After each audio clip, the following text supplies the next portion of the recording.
Hello and welcome. This is Blanca Vergara from Parenting the Gods, and today we are welcoming a brand new guest in our series of conversations of Parenting the Gods.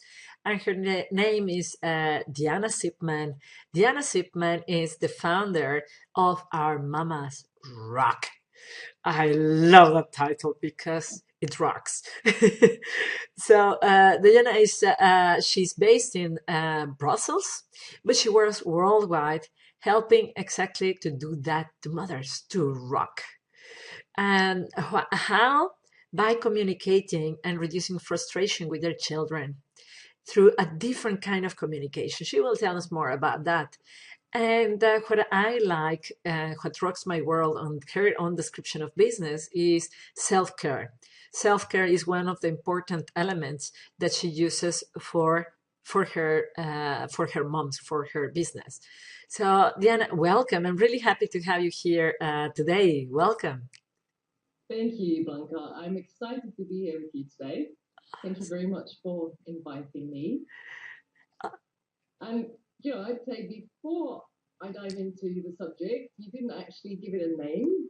So I'm just going to put the name out here. We're going to talk about baby sign language, communicating with baby sign language.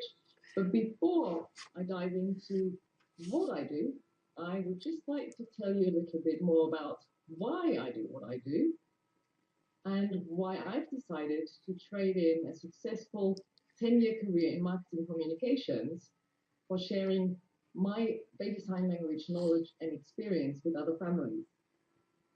Now, the short answer to that is very simple. It's passion. I love what I do. Now, there were two desires that led me to discovering this passion. And both of these desires were triggered by the birth of my son. Actually, I should probably say by my birth as a mom. And it was 10 years from wanting a child until I finally held my firstborn in my arms. Wow. So yeah, when I was finally a mom after all these years and I was looking at my son, I just had this really, really deep desire to get to know him, to really know what he needed, what he wanted, and just get to know his world. And just be able to tend to his needs as best as I could. And I wanted more than just trusting my intuition and listening to other people's advice. Yeah. So when I first heard about baby sign language, I just knew I had to try this because there were people out there telling me that through that my son could just tell me things. That's so exciting. So 10 years waiting for getting to know that person. And then this quote unquote technique is really a life changing tool so that you can actually really communicate with him. Yeah. Now, at the time, I guess when I first heard about it, I didn't really know what it would mean to me. Yeah. But I can tell you, the results surpassed everything that I'd hoped for and Yeah. anything that I could have imagined, Yeah. honestly. And you'll see. How old is your child now? My son is 5.5 now. 5.5. Wow. What a journey. And I've had the second experience with my daughter, who will be two in just a few days. Oh, So, beautiful. yeah. Happy birthday for a second birth as a mother. Beautiful. So yeah, so this very strong desire to get to know my son really, really well was one of the things that led me to discover my passion. And the other thing that happened was that once he was there, I just knew I couldn't go back to my corporate job. I just could not see myself dropping him off at a daycare center. I wanted to be there and witness his development and Yeah. be there for him. So I was looking for something that would give me the flexibility to be the mom that I wanted to be while still making a difference in the world. So on this quest for a different career path, I train as a Montessori teacher for children from birth to 3 years. And I also train as a yoga teacher for children.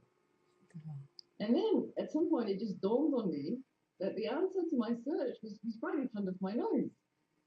I had this this incredible, profound experience with baby sign language. You add to that my passion for languages and communication, and sprinkle that with a little bit of Montessori and yoga wisdom, and you've got our mama's rock. That rocks. So you know, that's how it started really, and I love it, absolutely love it. Well, that's really powerful because then you add the body and Montessori. I'm really appreciative of Montessori. My son is already ready to start in a couple of months. Okay. Montessori school, so I'm a convinced Montessori mother. So that combination sounds really terrific. Maybe you want to tell a little bit more because maybe for people it's not that clear, or they need to understand better how this what that means. Okay, actually, I would like to dive a little bit deeper into that by telling you a story. Great, Okay? great. I like Right. that. Okay, so let's imagine that it's a very hot summer's day and we're at the pool. And at the pool, there are lots of people, but there's also Helen with her son, Jack. Jack is 14 months old, and because it's really hot, he's only wearing his nappies and his swimming trunks. And he's sitting on a towel in the shade and he's playing with his cars. And then Helen gets up and she says, "Come on, Jack, I need to go to the toilet. You have to come with me." So Jack gets up. He doesn't look very thrilled. He gets up, he takes his mom's hand, and they start to walk. And then Jack starts acting up and he starts whining, he starts crying, he pulls his mom's hand. And Helen is saying, "But come on, Jack, I really need to go to the toilet. It's not going to take long. You'll be back with your car in just a moment. Come on." And he's still crying, and he's still pulling, and she starts pulling him, and she's getting frustrated. And then she doesn't even talk anymore. She just pulls him. She needs to go to the toilet. So they off they go. They come back. Jack is still crying. Now I want you to rewind that story to where Jack was sitting in the shade, happily playing with his cars. Helen gets up. She says, "Jack, I need to go to the toilet. You have to come with me." Jack gets up. He doesn't look terribly thrilled, but he gets up. He takes his mum's hand. They take a few steps. Jack stops. He looks, he pulls his mum's arm, and he looks at Helen, and he goes, "Hop." His hand's hop, and he points to his feet. And Helen picks him up, and she just says, "Oh, I'm so sorry, sweetie. The tires must be so hot from the sun. Come on, let's put your shoes on." So she puts him on the towel, she puts his shoes on, and off they go. And they come back, and Jack goes back to playing with his cars. And it wasn't even a situation that anyone noticed. We've been Helen so many times. So I'm sharing this story as an example of how easily lack of communication can cause misunderstandings. Mm. And I'm not saying you can solve them all. I'm not saying you can avoid them all by using sign language, but you can definitely create lots of opportunity for creating positive experiences. Yeah. And that is powerful, very powerful. That is very powerful because I believe that we are formed when we are so young. And if at that age you have such high level of frustration because of poor communication, and then we can reduce that level of frustration in any way, we have to try it. We have to test these methods. It's very important for the personality building of the individual. Yeah, absolutely. So let's dive in a little bit deeper. And I'd like to ask you a question, Blanca. Do you remember situations, maybe with your daughter or with your son, when you wished that they could tell you what was going on in their head? Of course, yeah, of course, absolutely. Yeah, Absolutely, well, particularly when they are ill. When they are ill, you want to know what hurts, and when you know they fell or they hit themselves or something hurts, but you don't know where it hurts. That's And more Okay, so practical, when you don't know if it is hunger or thirst. so crying for no obvious reason, is that something you recognize? Yeah, yeah, You yeah, kind of check, yeah, the most obvious reasons you check them all yeah. and still crying, and you don't Yeah, really know what's going on. recently we had an evening like that, my daughter was just crying and she was ill. So we check everything, everything. Diaper, temperature, something, is are her clothes too tight or too loose, too hot, it was just that she was hungry. And we were laughing afterwards because it was like going back in time because she's 15 months old. So Okay. after one son and 15 months of exercising with her, we should know these things, but still we didn't. So that's we're not newbie parents, but still we couldn't understand her. Okay, so that's a very good example there. Yeah, yeah, And when we're in that situation, I mean, I've been there too. I guess I just maybe got a little bit quicker to the communication stage because at 15 months, my children would have been able to yeah. tell me that it is food that It's they food. wanted. Um, but what is it? What is it in that moment that drives us to want our children to tell us? It's our desire as a mom to make our child feel safe and feel taken care of, right? And on the other hand, it's our desire to be confident that we're doing the right thing. Mhm. So you can imagine that when the child is actually able to communicate at 12, 13, 14, 15 months, that really helps to meet those desires. Absolutely. It works with the frustration of the child and with the frustration of the parents. Exactly. So crying without obvious reason and they're ill and they're hurt. Another big subject when they're a little bit older is temper tantrums. You know, a lot of temper tantrums are caused by the inability to communicate. I'm not saying all of them are because there are other reasons also for temper tantrums, Yeah, but even if the reason is not the inability to communicate, yeah, it helps to be able to communicate in a absolutely. situation like that. And particularly, I will say when we're talking about multilingual, multicultural children, is you have that situation at home, different languages. We have this situation at home, and many people in our audience have that. Two, three languages in the same house, and they at 2 years old end up having a tantrum because he doesn't know how to express himself. Yeah, and that's actually great with the signs. You bridge several languages. That's the base. That's always the same. So yeah, temper tantrums is another big area. And I have to say, with my son, I've really only ever had one temper tantrum that was based on the inability to communicate, and that's just because he picked the wrong word for something, and I didn't get it. But one. I mean, there could have been so many other ones. And my daughter now, she can start and she can start to cry, and I can remind her that she can talk. So I can bring her down and I say, talk to me. And she's not even two, but we have a proper conversation. And then there's another big area which I'm sure you also had situations with your children before they were able to speak where they were just maybe happily looking at something or playing with something, and you were just wondering, what I wish I knew what was going on inside of that little head right now.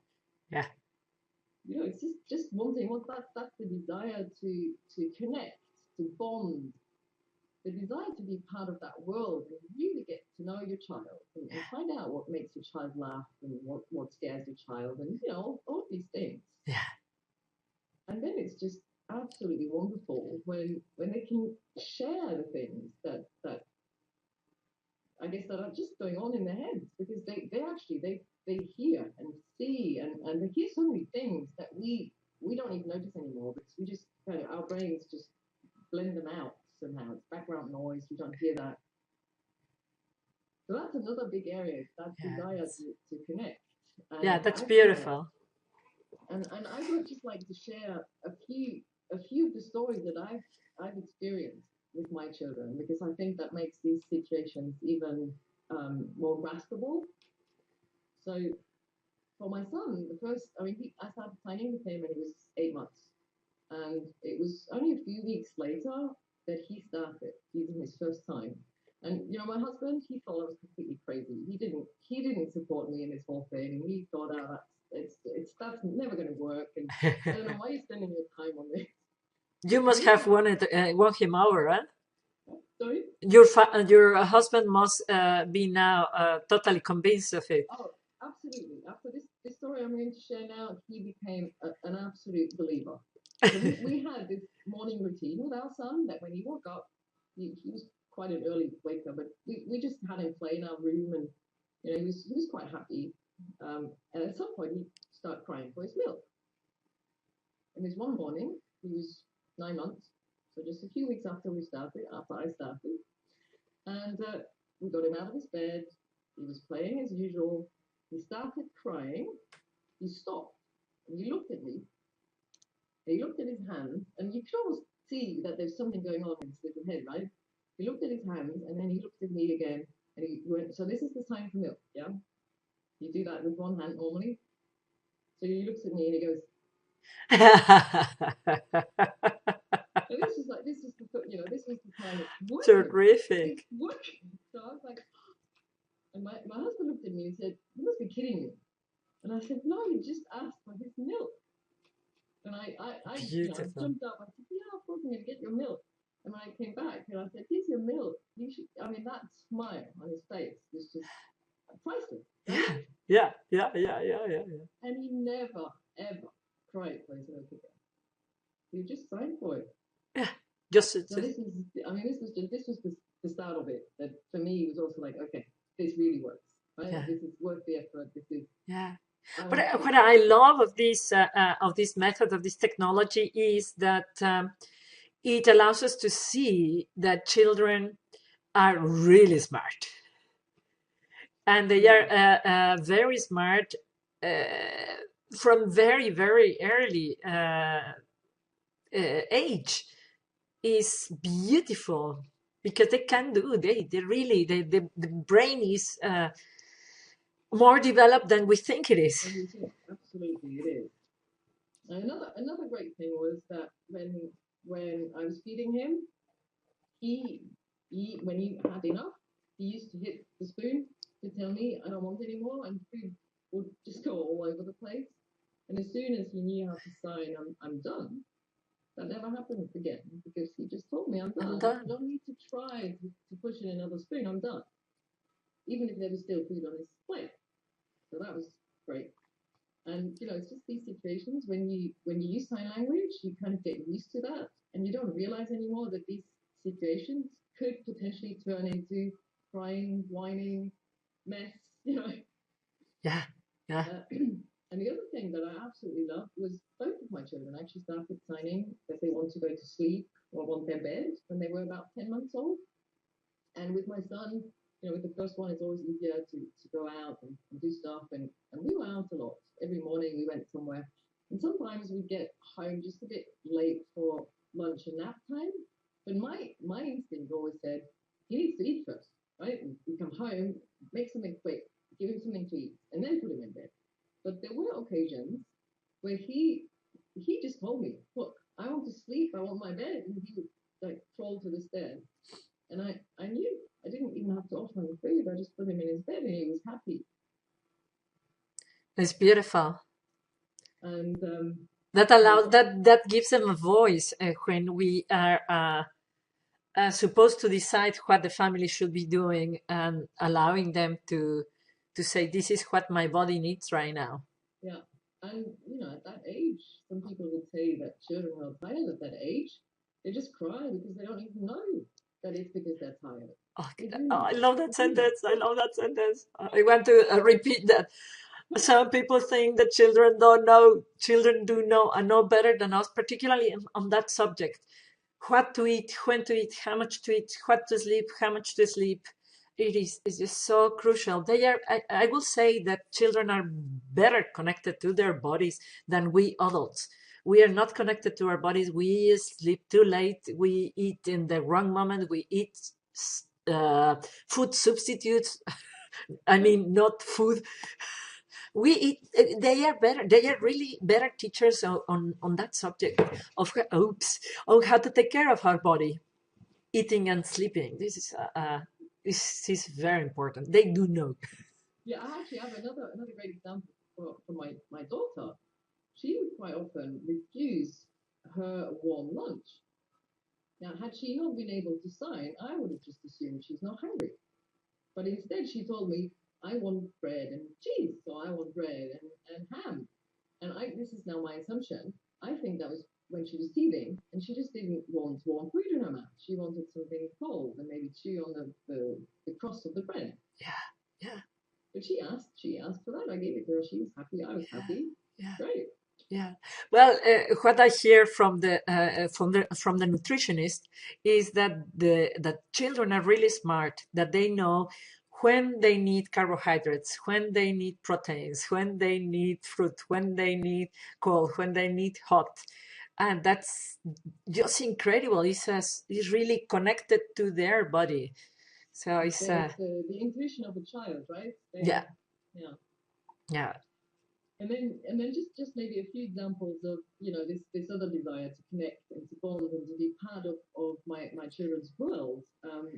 My son loved airplanes.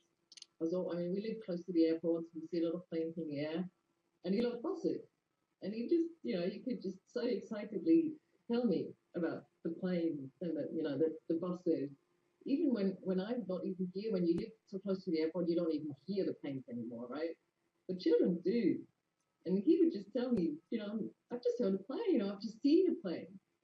Beautiful. And he also loved to go and look at the chickens that we have in the village here. So when we went for a walk, and I asked him where do you want to go, he'd quite often time chicken. So I knew where he wanted to go.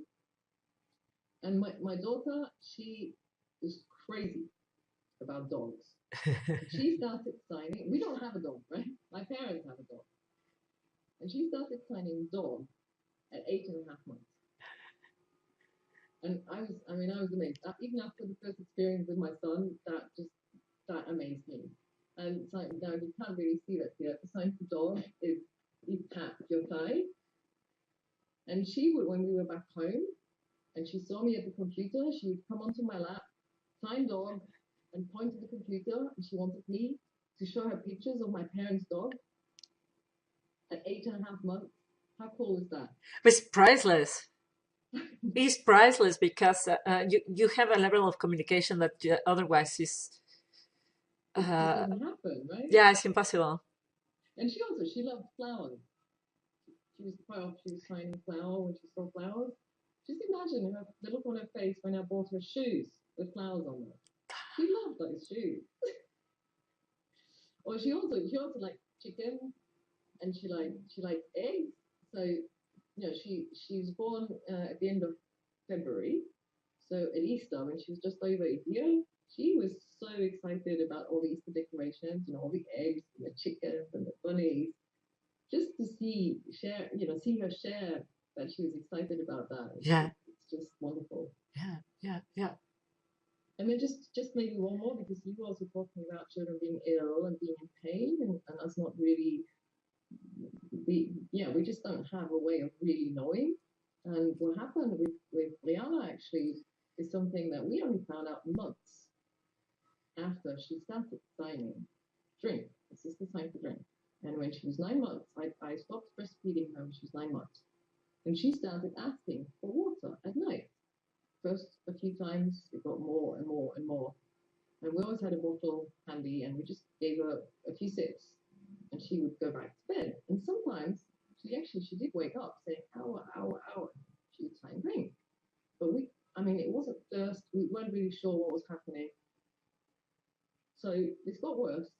She was starting to fight for the bottle. So we were so tired that we left her the bottle. By that time, she woke up wet in the morning because she finished sometimes more than one bottle. So, I was just setting my alarm to change her at night, and things got worse. And it was our GP who finally had the suspicion that she suffers from silent reflux.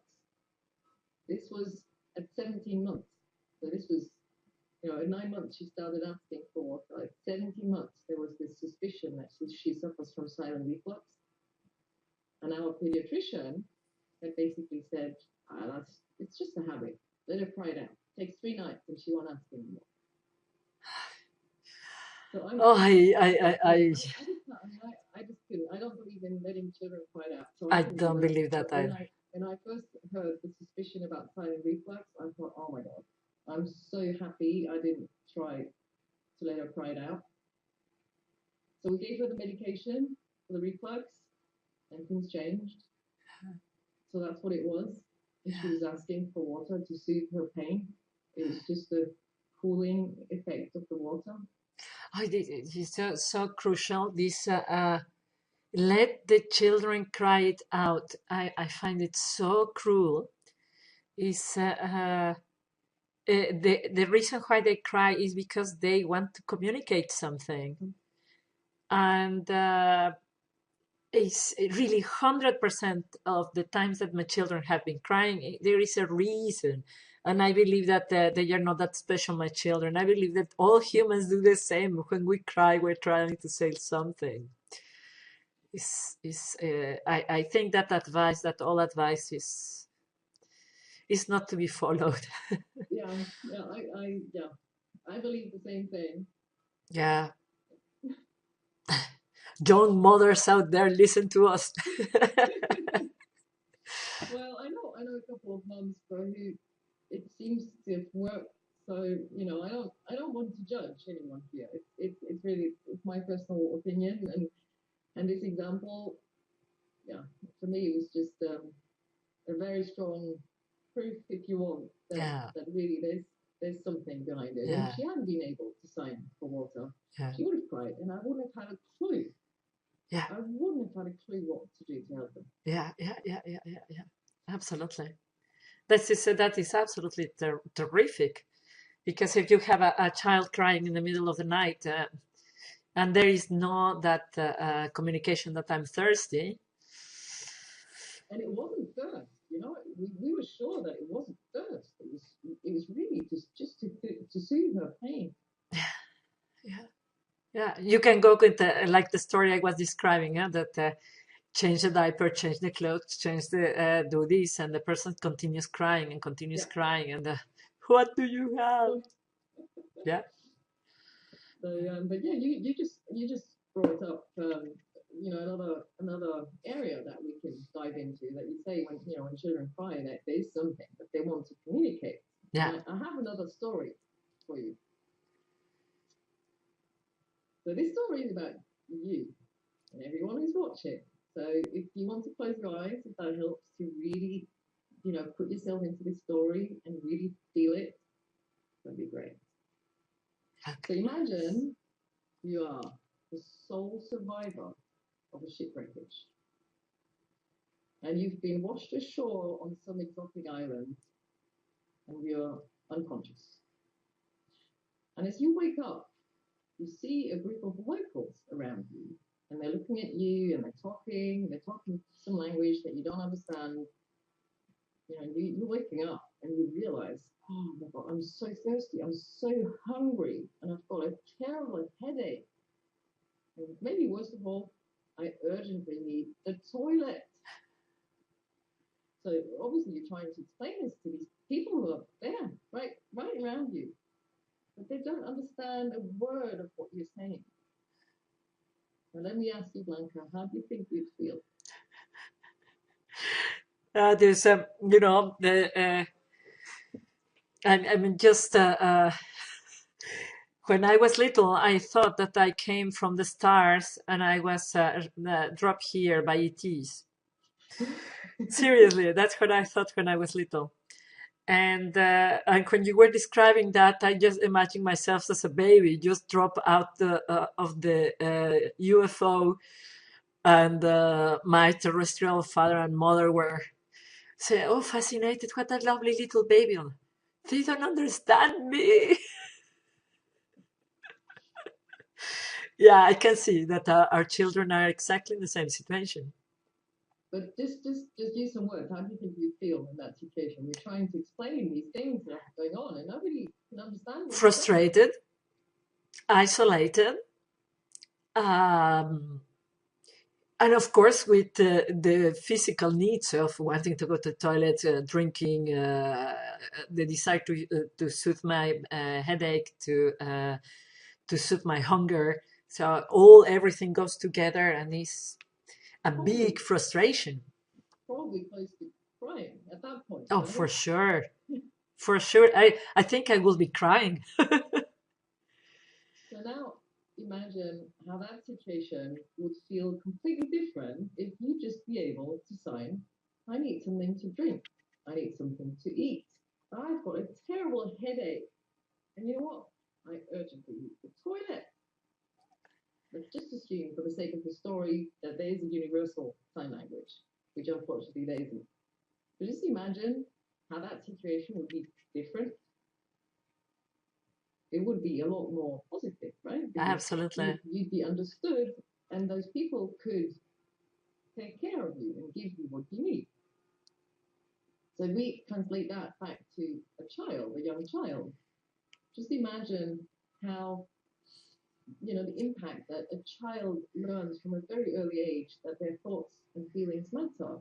They build a much more healthy, or a strong, sense of self worth. They also feel that they're understood, and that they can trust. There's the safety. They can trust that relationship, and so that feeling of safety and that feeling of self worth is such an important basis for going out to explore the world and to build healthy relationships.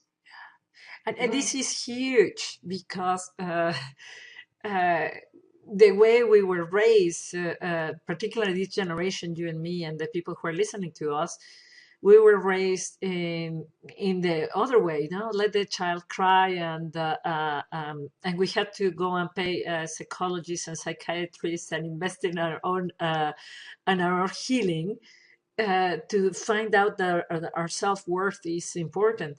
What if the children do not need to do that? What if we keep their self worth intact? They will grow to take completely different decisions. yeah, I believe that as well. And that starts from communication. This is so key what you are proposing. Yeah, actually, I didn't mention that earlier when we talked about that desire to connect and to bond with the child. I mean, it's like, imagine you trying to strike up a friendship with somebody who doesn't speak your language. It's hard, right? Because language is such an important factor Yeah. in building relationships. And then again, language is a very important factor in building social skills, which are really important.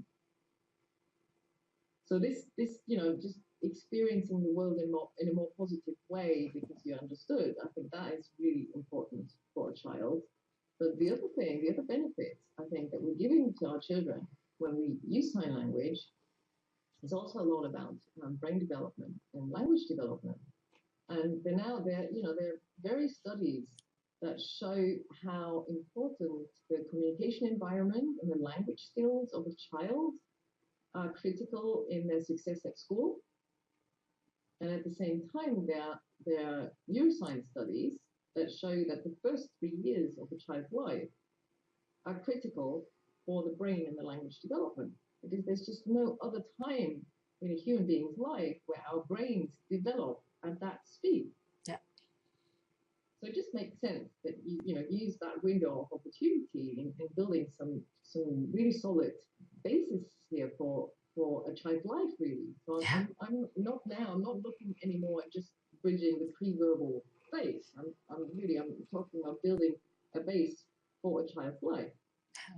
And how is signing so powerful with the brain development and the language development? This is actually fascinating. That we have the language center of our brain situated in the left side. The visual input is received by the right side of the brain. So when you speak and sign at the same time, which I always recommend that you always speak when you use the sign, you're stimulating both sides of the brain. which also then stimulates the brain hemisphere integration. Mm-hmm. At the same time, signing makes language a multisensory experience, because when you only speak, it's really only auditory. But when you speak and sign, you know, it's hearing, it's seeing. But when the child makes the signs, Mm-hmm. it's also feeling in a way. Yeah. And moving, so, kinesthetic. moving, exactly. So a lot of the synapses that are built when the children are little to connect the brain cells, Mm-hmm. that happens through multisensory experiences. And then you have another factor which also helps with the brain hemisphere integration, is that a lot of signs would bring the hands to either to the midline of the body or even cross the midline. So, for example, you have the sign for more, where you come to the middle, or you have the sign for grapes or for peas, or you know, there are lots of other examples where you cross over, like you have spider and bunny, and those are all things that help with the brain hemisphere integration. Just it's amazing, and the the languages that you were talking about, quite lots of families that speak more than one language at home. It's also interesting to know that we actually produce, like for every language, we have a different database in our brain. So sign language would also create a different database. So children actually have much more resources to draw from to find the words. So really, some people when they first hear about baby sign language, they say, yeah, but wouldn't it delay speech development? Because you know, if they can communicate with their hands, why would they even Speak. make the effort to speak? Mm-hmm. And it's really like a pre-stage of communication, and it helps them to build these databases. And there's several long-term studies that show that children who are exposed to signing have a larger vocabulary earlier than children who are not signed to. And I mean, I can just say from my own experience here, really, both of my children had an active vocabulary of over 50 words when they were 14 months. This was a combination then of signs and spoken language. But both of them were very similar in their development in terms of spoken language at 17 months. So when I stopped counting, because it was just getting too much. But this time, my son had about 70 spoken words, but he had almost all of them in German and in Dutch. So call it 140 words and about 100 signs. My daughter, at 17 months, she had over 150 words. And she had more in German, less in Dutch. But so they were both at around 150 spoken words at 17 months, which is amazing. It's amazing. It's huge.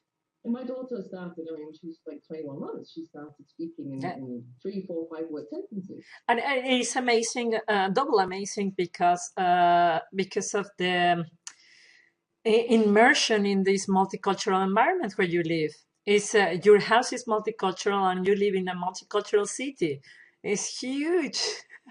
She speaks some English as well, and now she's saying I love you, mummy. I love you. And she's practicing the I love you sign, which is really hard for a little hand to do. So you can see her putting her fingers in the right place. Oh, sweet. Sweet. So in terms of brain development and language development, this is an absolutely amazing tool. And it also helps with the literacy skills of the children. So my son always came with me when I was teaching mom and baby classes, in-person mom and baby classes. He was always with me. And I always teach the manual alphabet because it really helps with the signing. And he knew how to sing the alphabet song at 2 years and 5 months in English. The whole song, he'd sing it. And you know, some people would say, yeah, but it's just like a poem or a verse, or he didn't really understand that it was letters. But not long after that, I could show him a letter, and I'd say, what's this letter called? And he'd say X. And what's this letter called? And he'd say Y. And he knew the alphabet. And you know how they say you should teach children the phonetic alphabet and not the names of the letters? But he knew both. I mean, he's now 5.5, and he's taught himself to write to read with the basis that he Yeah. had from signing. And he knows the names of the letters and the phonetic sounds, just like children know a cow And says moo. moo, Mm. right? A bee says buh. For him, there's no difference. Yeah. So he just knows. And Yeah. it's wonderful to see how effortless. I mean, I never sat down to teach him to read or write because he doesn't, I mean, he's not even in elementary school yet. So he doesn't have to know, but he loves it. He loves numbers. I mean, he counted to 20 in German and Dutch when he was 3 years old, and he counted to 10 to 10 in English when he was 3 years old. And it was just fun. You know, it's not like in Yeah. school you have to learn this. It just happens. They just Yeah. soak it up like a sponge, right?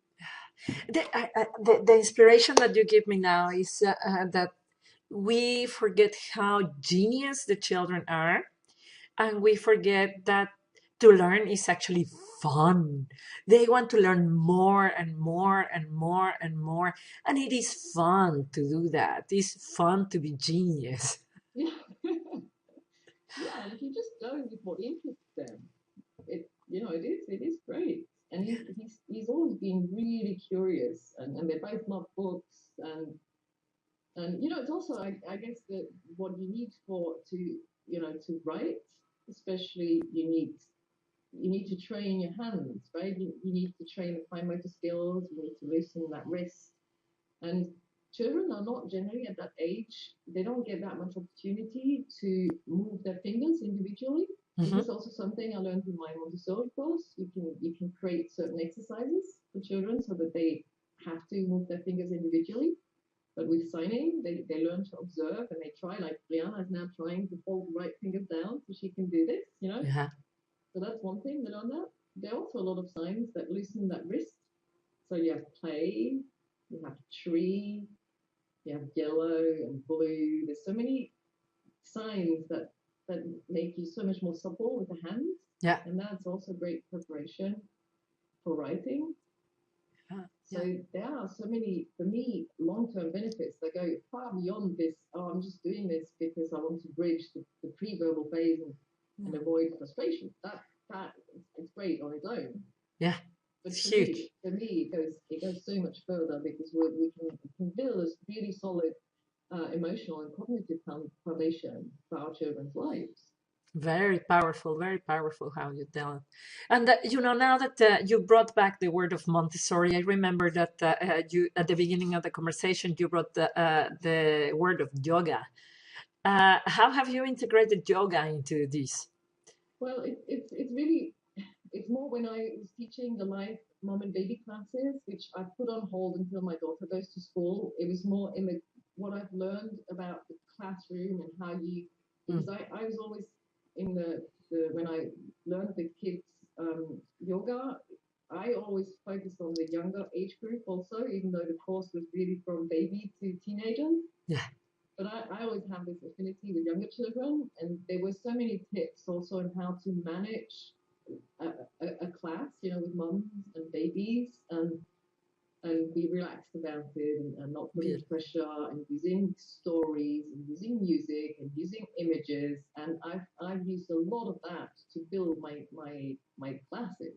And for me, just I miss teaching the mom and baby classes because for me being in a room with Ah, like 8 moms babies. and 8 babies and seeing these babies almost glued Mm. to my lips and my hands and listen to these stories and just Yeah, it's see the beautiful. smile on their face. That's yeah, Yeah. that's one of the reasons why I'm doing it. Yeah, So absolutely. I do want to get back to teaching live classes as well. Well, actually, that is a very good introduction to the next question. I bet that after all this conversation, people are hungry to know what you're doing and how they can work with you. And I have something very tasty to all of you ladies out there listening in the other side of the world. This woman also works online, but she will tell you. Uh, how do you serve your mothers? How do you help these Okay. children? Do we have time to talk a little bit about content and just I looking think for we're getting to something? the top of the hour, so I would like to Okay. that you we have to leave the mothers a little bit hungry so that they Okay. go and look for more content with you. Okay. So tell us how So you work. so I deliver most of my classes online, as you said, so that mums from around the world can join from the comfort of their home and at a time that suits them. So even though I offer group courses, it's still done in a way, it's all the material and it's videos, it's audios, it's assignments, it's fun and sign along activities. It's all delivered through my website and it can be done at personal pace. So it's the beginner's course, which is I recommend for babies who are at least 6 months old, but you could do this easily until a child is 2 years old. Um, you can just watch the material, listen to the material when you have time. Okay, so this is actually a It's beginner's clear that you are a course. mom. You understand this. And it's really only like on average it's half an hour per week that you put into this. And Yeah, then I also understand that moms want to connect with other moms. So that's one reason why I do this as a group course. And I'm also offering a private Facebook forum, which is called Our Mamas Rock Cafe. So I always invite all the mums to chat in the cafe and to share experiences and create friendships and find Skype buddies so that you can sign together even if you're not in the same country. And they can always ask me any questions that they have in the cafe. And then that means when I answer, everybody benefits from the answer. beautiful. So that's really how I work. And in the first course, that's really all about helping moms to to make it a success. So it's really targeted at the parent. The child can be asleep. You know, there are a few fun singing sign-alongs that you could do together. Then in the second course, there's a lot more. Yeah, there's a lot more that's also fun for the children to watch. And the way that I deliver, you can tell I've even in this call, I've used a lot of stories. I do that in all of my classes. I use stories and songs, and it just helps. It doesn't only work with children, it really works with adults as well to help you Of learn. course. And Of it, course it works. Storytelling is very powerful. yeah, so that's maybe one of the things also that I got from my yoga training is to use that method in my classes. And for people locally in Belgium, I also offer in-person workshops, parent workshops in Brussels and in Antwerp. Now, those are 2 hour workshops that are always combined with the online material because in 2 hours you can give people a lot of information, but you're not going to create a habit in 2 hours. Yeah, And that's key to making signing a success is that you make it a habit. yeah. So we have reached the almost the end of our conversation together. I'm absolutely delighted that you joined us, and you. I'm really excited about this subject, and I'm really happy to share this way of doing it with storytelling and live and online events. I think it's really powerful the way you work. Ladies, all the relevant links wherever you can find the work of Diana are going to be here below. So feel free to look for her. We have to. No, we have to know. We are in the great situation of empowering our children right now to change their brain and don't let them just cry, but listen to what they have to tell us. We have the technology to do that. Diana can teach you how. So you just click that link and learn more because you see, she was begging me to give more content. She has lots of content to give to you, and she cannot give it all in an hour. You have to listen to her. So just to give you the final word, um, help us to close this conversation. Uh, ask your guidance, what are mothers, what are women need to listen from you now? Well, it's really kind of the main things that I wanted to have on in terms of content. If what is the most important thing to make signing a success? And one of the things, and that's maybe how I can close it here. One of the things is use your signs. Don't teach your child. So we don't want expectations. We want it to be fun, and we want it to be a natural part of how we communicate. Beautiful. I love it. Yeah, this is one of it's becoming one of the mantras here in Parenting the Gods. Drop the expectations, drop the plan. It has to be fun because otherwise we are going to make a life of pure nerves, and we don't want that. Diana, thank you very, very much for your time, for your expertise, for your wisdom, and everybody for listening this time to us. Thank you very much, and see you next time. Of course, subscribe to our challenge. Oh, subscribe to our channel and join our community. We are delighted to have you. Thank you very much.